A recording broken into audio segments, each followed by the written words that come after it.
Përshëndetje dhe mirë se po takohemi në emisionin Rinia. Jemi mësuar të takohemi bashkë në këtë orar dhe në këtë ditë, duke diskutuar me mysafir të ndryshëm për tema të ndryshme, normalisht që bashkë me kolegun tim Endin, edhe këtë ditë kemi përgatitur një mysafire shumë speciale, cila ka ardhur në studion tonë për të ndarë shumë nga përvoja dhe nga eksperienca e saj.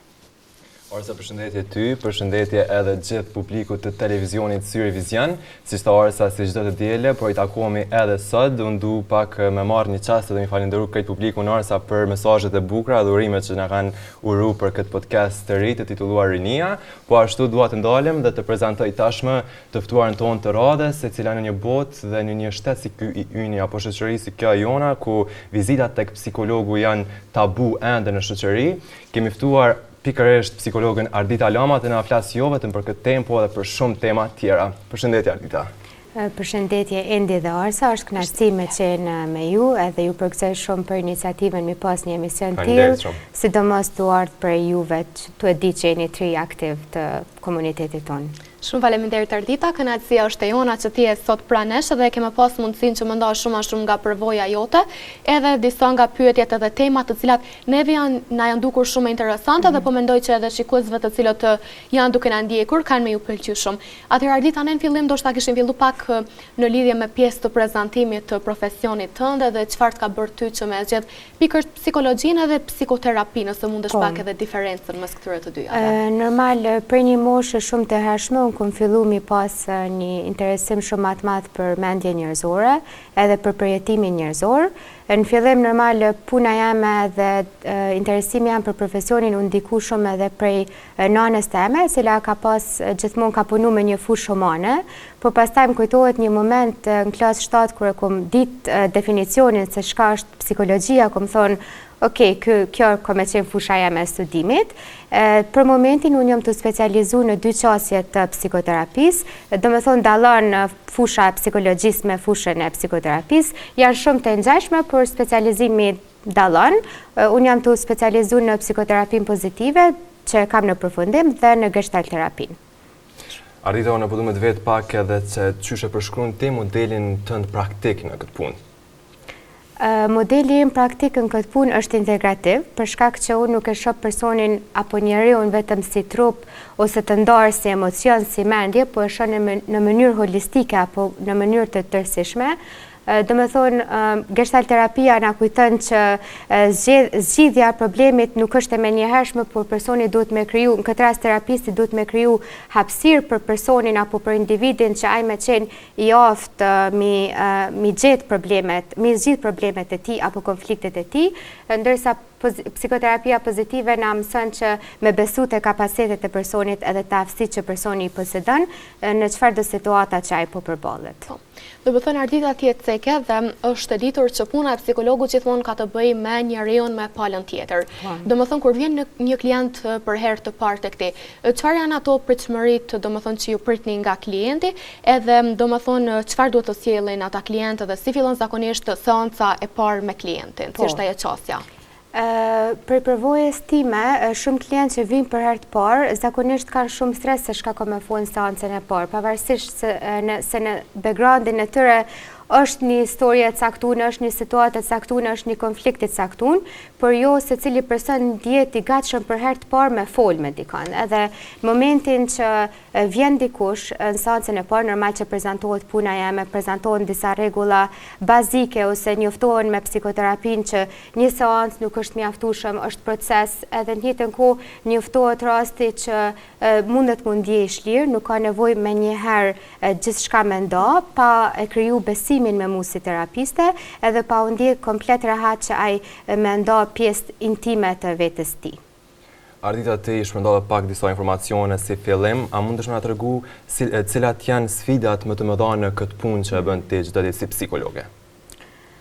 Sfida më e madhe për mu si psikologe ose kisha me thënë si profesioniste e re, është kur punoj me njerëz që ma shumë kanë trauma, do me thonë puna me traumen është shumë ma e rëndë, jo e dini që vetëm unë punoj edhe me një organizat që fokusin kryesor e ka punën me traumat, kështu që kjo është një sfidë për mu në vazhdimsi, si do qoftë në njëjtën kohë edhe pse është sfidë, në njëjtën kohë mu më bën mundi e privilegjune që jam dëshmitare e përjetimit edhe dhimbjes dikujt tjetër, edhe në njëjtën kohë ma rikujton që njeriu ka shumë reziliencë dhe ka shumë qëndrueshmëri pavarësisht vutjes edhe përjetimit tron që ka pas. Ardita, ti e thatë që punon domethënë edhe me një organizat tjetër që ka të bëjë kryesisht me pjesën e traumave. Edhe ti çdo ditë domethënë me klient të ndryshëm të cilët vinë, ata normalisht të tregojnë përvoja të ndryshme nga jeta e tyre. Por duke qenë se puna jote është shumë terapeutike, por lidhet edhe me pjesën emocionale dhe me pjesën më stresuese e këto. Si arrin ti që ta përballosh këtë lodhjen emocionale?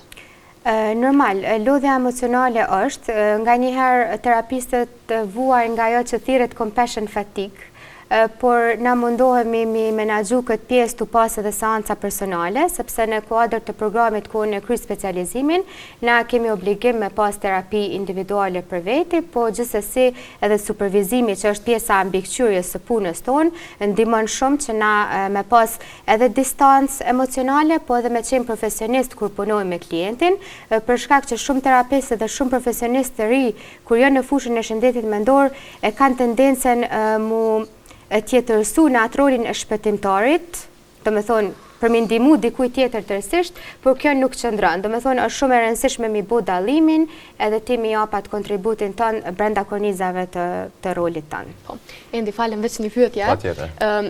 Ardita nuk e di, do më thonë edhe Endi besoj që atje kin dëgju, edhe unë e kam dëgju që shumë shpesh janë ato paragjykimet që një psikolog nuk bën të shkoj te psikologu.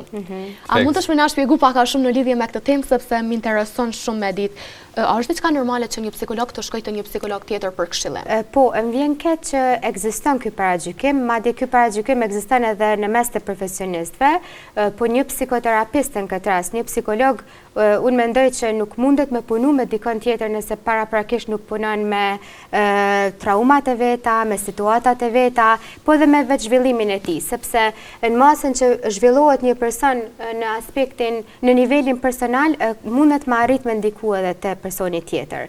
Kështu që për profesionistët e shëndetit mendor është tepër e rëndësishme qoftë murujt prej burnout të punës, po qoftë murujt edhe në aspektin emocional, është shumë e rëndësishme që me pas seanca të rregullta në terapi. Shumë mirë. Ardita, unë po besoj që njëjtë si shumë njerëz tjerë që kanë ditë vështira, që ndoshta pavarësisht ditëve të vështira duhen me vazhdu, me dalë dhe me ushtru profesionin e tyre çdo ditë, i ke edhe ti ato ditë. A mundesh me na tregu dhe me na balancu pak të qenit të disponueshme për klientët tuaj?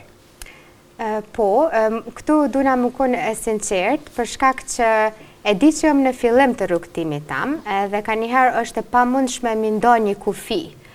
Do me thonë, ka njëherë e shoh veten që jam ma disponueshme se sa që ma lejon profesioni me qenë ma disponueshme, por si do qoftë na jemi njerëz dhe mu duhet me kalu në këto pjesë. Edhe gjithsesi mu më ndihmon shumë përkraja e kolegëve të mi, më ndihmon supervizimi një që shë përmena, kështu që mendoj që psikoterapia është një proces që nuk mbaron asesi, kështu që edhe unë si profesioniste nuk e konsideroj që kam marru këtu profesioni jam, po edhe unë si profesioniste e kam obligim me qenë në zhvillim tërkohën. Ardita tjetë seke do më thonë edhe kolegët edhe pjesën e bashkëpunimit, por si që ndronë mendimi jëtë për bashkëpunimin interdisciplinar, pra dhe me profesionet të ndryshme që kanë të binë me shëndetin mendor të klientit, për shembull me terapist fizik ose me neurolog ndonjëherë kur vërehet që ka nevojë me psikiatër? Po, trajtimi i individit nuk duhet me qenë asnjëherë izoluar, sepse individi është një sistem edhe është pjesë e një sistemit më të madh. Kështu që na si profesionistë kemi obligim që nëse vrejmë që individi ka nevojë për një konsult me një psikiatër ose një neurolog ose një mjek, normal që kemi edhe pjesë të etikës që mi rekomandu edhe me punu në mënyrë interdisciplinare me personin. Tash ja ka nis mjekt edhe psikiatrit, po edhe mjekt të fushave të ndryshme që me rekomandu, për shembull mi bo një vizitë te psikologu, te psikoterapisti, edhe për vjen shumë mirë që pisha të ndodhë.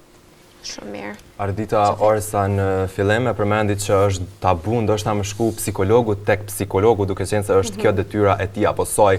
Unë po duhet të pyet edhe për njerëzit në përgjithësi, është ende tabu në shoqërinë tonë që të shkojnë dhe ta bëjnë ndoshta një vizitë apo seancë tek psikologu. Të gjithë kam qenë vetë dëshmitari këtyre situatave që kanë ndodhur, pse po shkon te psikologu, çka ki, a duhet gjithmonë me pas diçka për më shku, edhe a mundesh na tregu pse është tabu ende, duke qenë se në Evropë, në vendet evropiane, po edhe në Amerikë, ndoshta nuk shkojnë vetëm se kanë diçka, shkojnë edhe për me bisedu, për diçka që ndoshta në përgjithësi është me jetën e vetë dhe kanë qejf me e bisedu me psikologun pa pas nevojë ndoshta fare. Pse është tabu në shoqërinë tonë që të shkosh tek psikologu?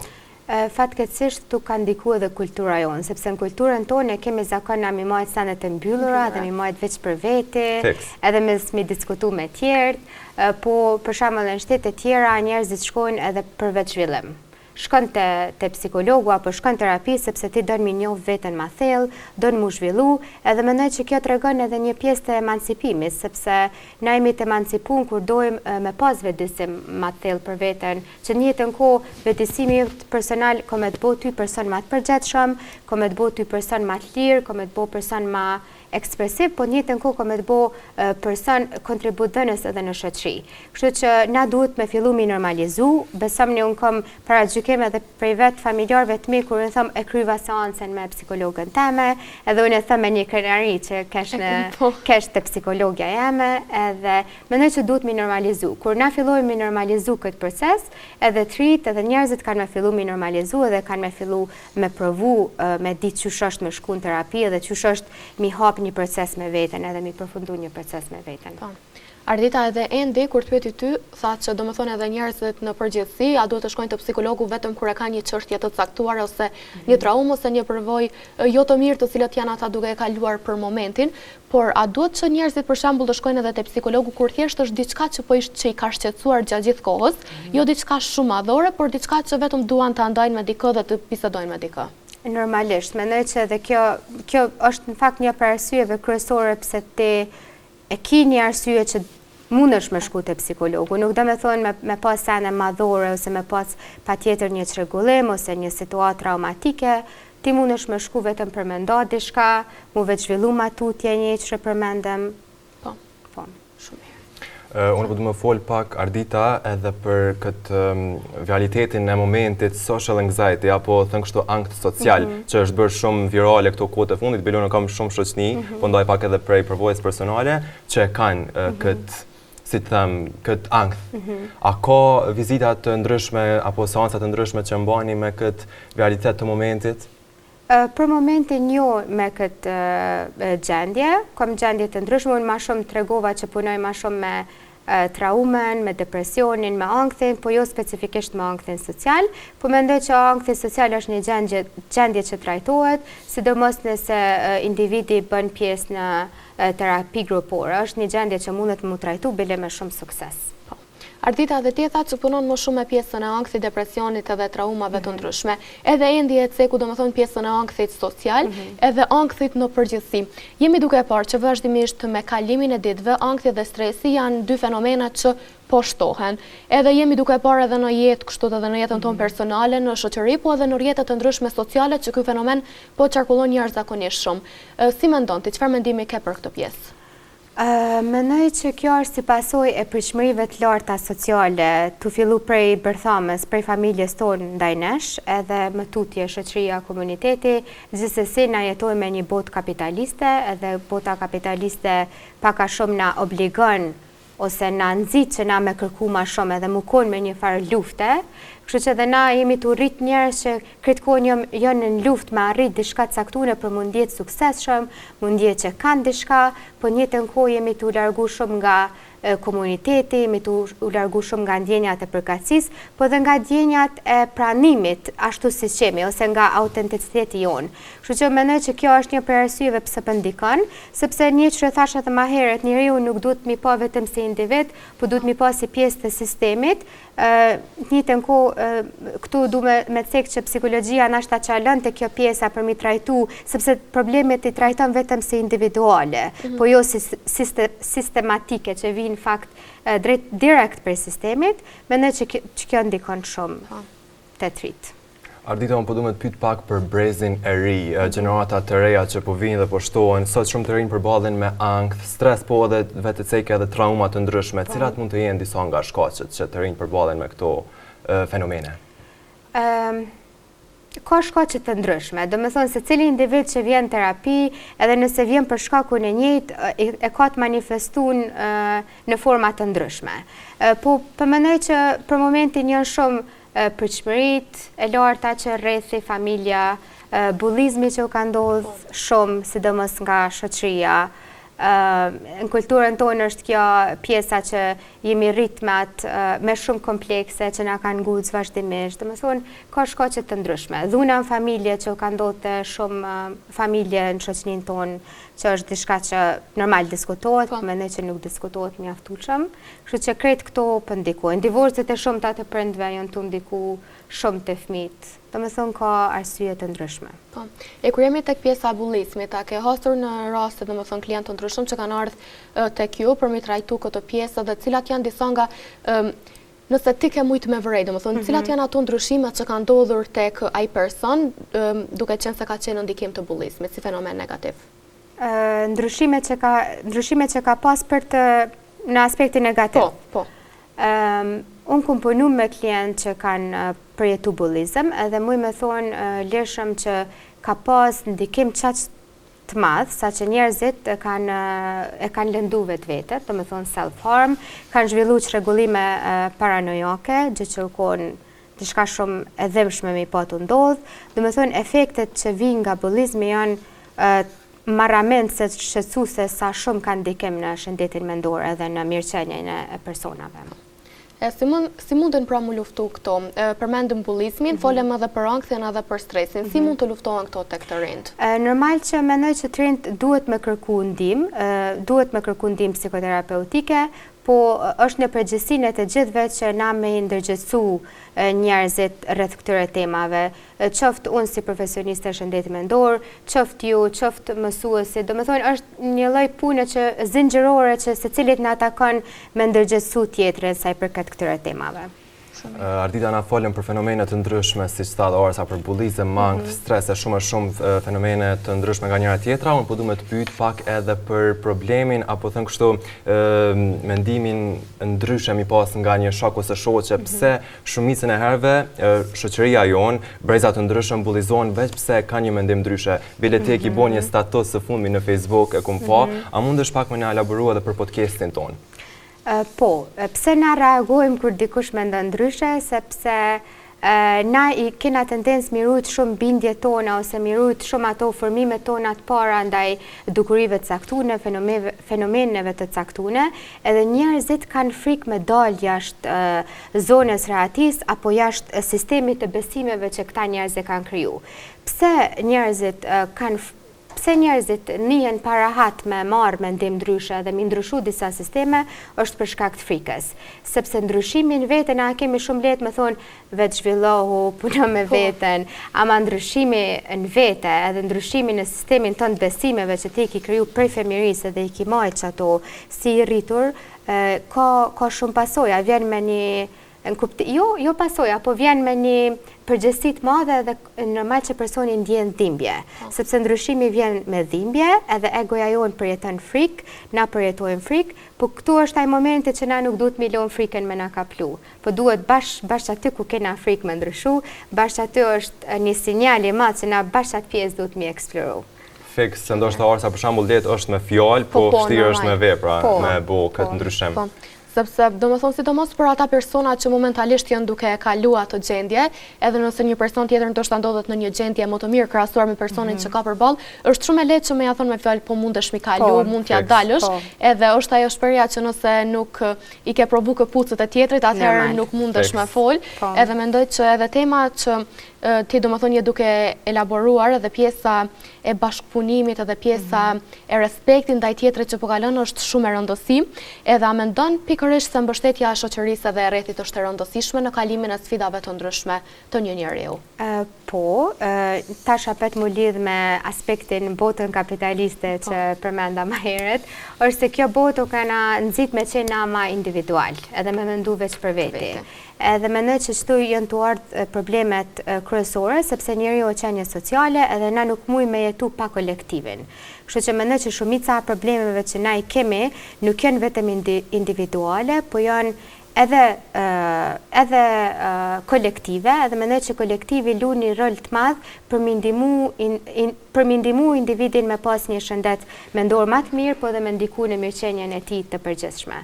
Kështu që kjo pjesë nuk duhet mua na shkalu hiç, edhe na duhet me kthyer qysh me qenë pjesë të komunitetit, qysh mund ndjehet që përkasim në komunitet, pavarësisht se komunitetet e ndryshme mund me pas përplasje apo konflikte apo mosmarrveshje me njëri tjetrin, sidoqoftë gjithmonë është një mes edhe gjithmonë është diçka që na bashkon neve përtej konflikteve që është më kon njëri. Ardita, po du me të pyet edhe se pavarësisht kritikave, parajgjykimeve, gjykimeve, a mundesh me na tregu se sipas përvojës tënde si psikologe, brezat e rinj, gjeneratat e reja apo shkojnë duke ndoshta e hapur mendjen edhe më shumë për me kërku ndihmë tek psikologë të ndryshëm dhe apo e ndjejnë parajgjykimin ende, apo thjesht janë të lirë dhe janë një tjetër shoqëri ndoshta krahasuar nga ajo e kaluara? Mendoj që prej pas pandemisë edhe gjatë pandemisë, mendoj që të rinjt në këtë rast kanë fillu me kërku ndihmë më shumë. Sa i përket shëndetit mendor dhe sa i përket qasjes në shërbime terapeutike, kështu që mendoj që brezat e rinj e kanë një përmirësim në këtë pjesë, edhe janë të e ditë rëndësinë e trajtimit, edhe janë të e ditë rëndësinë që qysh ndjehet njëri, sa i lirë ndjehet njeriu pas trajtimit. Ka përmirësim, po ka edhe pak paragjykim. Ka përmirësim, po normal që paragjykimet jo, sidomos në kulturën tonë, se unë kështu e mendu në përgjithësi, në kulturën tonë kena alo shumë me punu në këtë aspekt, po unë edhe i kuptoj njerëzit, sidomos njerëzit këtu alo përballen me vështirësi ekonomike, ose ndikojmë shumë edhe pjesa ekonomike. Edhe Ardita, shumë mirë që e ceke edhe pandemin COVID-19, do më thonë që ka ndodhë, thash bëhen diku rreth 5 vite, 6 vite, do më thonë vitin tjetër, cilat kanë qenë disa nga fenomenat që janë hasur më shumë në shëndetin mendor të njeriut pas kalimit të pandemisë. Nëse kështë pas mundësi me i veçu disa prej tyre, normalisht që më anë të profesionit tënë se çfarë ke poti. Po, gjatë pandemisë shumë njerëz kanë përjetu, ka qenë një gjendje ankthit kolektiv, dhe më thonë për shumë njerëz nashta mund dalë për rutinës tëne, mund dalë për punës, u kon një lloj transformimi ose një lloj gjendje e ndryshueshme për një herë, dhe normal që kjo shkakton ankth, edhe ka shkaktu edhe çrregullime tjera të shëndetit mendor, si paranoja, çrregullime ndryshme të ankthit, depresion, frikra të ndryshme, njerëzit madje edhe i kanë humbur shumicën e sendeve që janë kon tu i bo. Po në njëjtën kohë për disa njerëz ka sjellë edhe afërsi me familje. Domethënë shumë njerëz kanë raportuar që ka qenë hera parë që jemi kon më afër familjes. Mendoj që pandemia i ka pas edhe pjesë pozitive dhe negative. Me një farë forme, ky ankthi na ka bo pak edhe me dal për asaj që për ati mendimi që gjithçka kemi nën kontroll. Domethënë pandemia na shta u kon një thirrje me pa që shka ndodh kur sendet janë jashtë kontrollit tonë, edhe na duhemi mu pajtu me qatë gjendje. Ardita, unë po du me të pyet në këtë momente pak se si ka ndikuar përvoja juaj personale në atë profesionale, në atë personale? Mendoj që normal, përvoja ime personale normal që ka ndiku në profesionin tim, mendoj që na se cili person, se cili njeri kalon edhe momente të mira, po edhe momente jo shumë të mira gjatë jetës. Mendoj që si fëmijë më kon shumë kurioz për botën njerëzore, mendoj që sidomos gjatë shkollës mesme i kom pas ato krizat e mia ekzistenciale që më kam bo nashta më kon ma ndjeshme dhe me bashkëndje ma lehtë me tjetrin, po në njëjtën kohë edhe mundje që na përkasim me njëri tjetrin, pavarësisht përjetimeve, edhe që nuk është gjykimi në atë mes, pavarësisht përjetimeve. Do më thënë Ardita ti e cekët që gjithmonë që nga e vogël, që kur ka fillu pasioni edhe dëshira për më bo psikologe në të ardhmen, ti e mundu edhe ke pas atë ndjesinë e bashkë ndjesis me tjetrin. Pra të ndjesh ato çfarë tjetri është duke ndjer, edhe do të thënë kjo është pak a shumë pjesa e empatisë. Në shoqërinë tona vëreja që ka empati ndaj tjetrit? Mendoj që po. Mendoj që na si shqiptarë njihemi që jemi kështu ma bujor ndaj njëri tjetrit, kështu që ka empati, po njëtën kohë ka dhe gjykim, ose nuk ka iniciativë me përkra tjetrin, kur dikush është të kalu me një përvojë caktune. Nashta na kuptojmë një tjetrin, po nuk bojmë kur gjo për qatë gjendje. Atin, si me thonë, largohemi, we step back, me një farforme, kështu që... E Ardita, sa herë arrin që ti me bo rolin edhe me ndom mes Ardita si njeri dhe Ardita si psikologe? Mendoj që këto dyja nuk mujnë mundatërsisht. Normal që kur jam rolin e terapistës mundona me qëndru në atë rol, po normal Ardita si terapiste nuk ishtë qenë pa i pas ato vlerat edhe qëndrimet të Arditës. Normal nuk janë të ndane, po ju të regova dhe ma herë që është një lloj menaxhimi që duhet me qenë i vazhdueshëm që ti me qëndru në kornizat të rolit tënd profesional. Ardita, pak a shumë fole për gjithçka, po nuk fole për vështirësitë në karrierën tënde. A mundesh me na cek pak gjatë kësaj rrugë si psikologe që e ke bërë deri me tani, apo bagazhit karrieror, a mundesh me na tregu cili ka qenë momenti yt më i vështirë? Po, nuk ka që kisha cek një moment të caktun të vështirë, edhe pavarësisht përvojës teme, unë ende jom të kriju përvoja të reja, edhe mu lidh me fillimin që tash me punu me njerëzit me trauma, sidomos me lloje të ndryshme të dhunës, është shumë e vështirë. Nuk isha dashur me ndonjë një rast specifik, por qato momentet, qato raste që unë kom pasë mundësin me punu, kanë qenë momentet ma të vështira, sepse qato është që ndodhin disa sene që jënë jashtë kapacitetit tonë mendor mi pa, edhe ti që ditë është qysh qaj person ka kapacitet pavarësisht se shka i ka ndodh me qëndru edhe më kun para te edhe ti me qenë të folë me ta edhe më kun vazhdimisht të kalu në për sfidat të ndryshme. Kështu që qëto janë momentet që mu më sjellin shumë më prejken emocionalisht, më sjellin shumë dhimbje, po njëtën kohë ma japin atë ndjenjen një që tash edhe ma herë që ma kujtojnë që njeri është shumë shumë i fort, ma i fort se sa na që e imaginojmë. Orsa vetëm pak nëse ka mundësi, dashta me të pyet Ardita edhe ti në kuadër të këtyre problemeve ndoshta apo shqetësimeve tua që ke për profesionin, a ka pasur momente edhe kur ke dashur me heq dorë komplet nga psikologjia? Nuk ka që e kom dyshu asnjëherë. E kom di që është profesion që vjen me shumë vështirësi, sidomos në vendin ku jetojmë, to e di që nuk ka shumë me thonë, jo interesim, po nuk i dihet hala rëndësia, qoftë profesionit, po qoftë edhe ty si profesioniste, po jo, nuk ka që e komendu mu largu në herë jashtë. Dhe më thonë Ardita, gjatë këti rrugëtimit të saj, nuk ka pas në njëherë momente që ka dosh me heq dorë. Jo, mendoj që nuk është e rastishme që kom zjedhë në këtë kushte që... Endi të pyetja edhe për pjesën nëse ke dashur ndonjëherë të heqësh dorë edhe për momentet e vështira, ta shumë të e kthej pak në trajtën pozitive. Cilat janë ato momentet kur ti je ndalur me veten tënde dhe ke thënë që ja ke dalë, ke thënë ja dola?